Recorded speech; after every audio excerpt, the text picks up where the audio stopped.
sve priče koje sam radio su bazirane na istinitim događajima, odnosno ako ćemo ih tako nazvati, stvarnim. Sad, to je jako veliko pitanje, dokument, fikcija, da li dokument uopšte i postoji. Po meni i do zaključka do kog sam došao do sad je da dokument apsolutno kao takav ne postoji, jer vi njega uvek menjate. Znači, onog momenta kad ga prevodite u drugi medij, vi njega izneveravate. Sve priče su rađene, pa je tako i Valcer koji je ovde uzeo nagradu, je rađen po istinitim događajima. Sastoji se zapravo od 3 dela. Prvi deo je priča mojih roditelja, srednji deo je rađen po dokumentarnim fotografijama. Isključivo, zapravo negde je najviše baziran na jednoj fotografiji Ron Haviva, to su neka dvojica koje izgledaju kao iz Clockwork Orange ovoga Kubricka, i poslednji deo filma je po komšinoj priči rađen zapravo. Tako da je onako bazirano na tim nekim stvarima koje sam ja slušao, čuo i koje sam ubacio u film naprosto. Planovi su da se radi naravno dugi metar uvek, iako ja ne mislim da je kratki metar manje bitan i manje važan, mislim da je on užasno bitan za razvoj svakog pojedinca jer se na njemu može isprobavati. To su svakako manje financije i tako dalje, dok vi za neke duže filmove trebate mnogo veće financije. I sad ta financijska konstrukcija koja se zapravo zatvara oko dugog filma je užasno komplikovana. Mi smo naprosto zemlja takva kakva jesmo, mislim, mala su nam izdavanja u kulturi i pogotovo u filmu. I postoji taj problem ukoliko uđu neki strani producenti, pogotovo iz zapadnih zemalja, ne znam, Francuska, Finska, Nemačka, šta god, kogod, oni donose mnogo veće budžete. Naprimer, ne znam, kod njih je budžet za film, da ne kažem, najmanje 5 do 10 puta veći. I to je blago što sam rekao.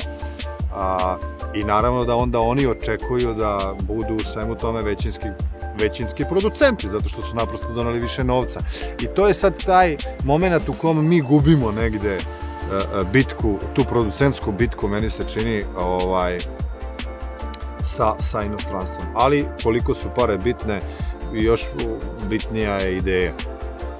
Znači, ako imate dobru ideju, vi ćete napraviti film, i ako imate dovoljno strasti i želje, vi ćete tu ideju da izgurate koliko god sredstava da imate. Ali, opet, film je detalj.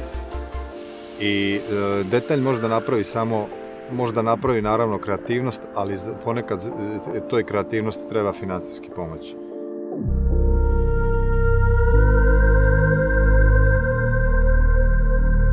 Čovjek se začudi nekad koliko je neka tema za koju je mislio da je potpuno hermetična i univerzalna.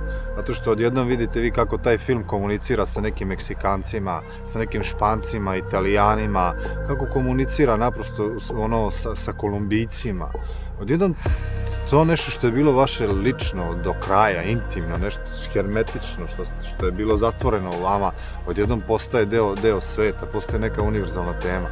I mislim da se svi trebamo, na primjer, vratiti nečemu što se zove individualizam.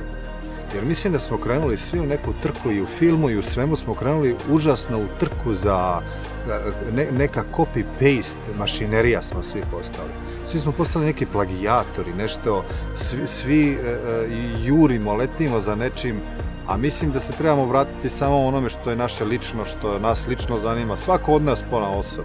Jer to je ono za šta mi imamo energiju. Mi nemamo energiju za tuđe probleme, ali imamo energiju za svoje probleme. I ukoliko se mi bavimo tuđim temama i tuđim problemima, mi nemamo dovoljno veliku energiju da njih izguramo. A za film je potrebna ogromna energija. I ukoliko se vi bavite sobom i tim nekim stvarima koje su lično vaše, ta energija će doći, ona postoji već. Jer film je donekle i rešavanje problema.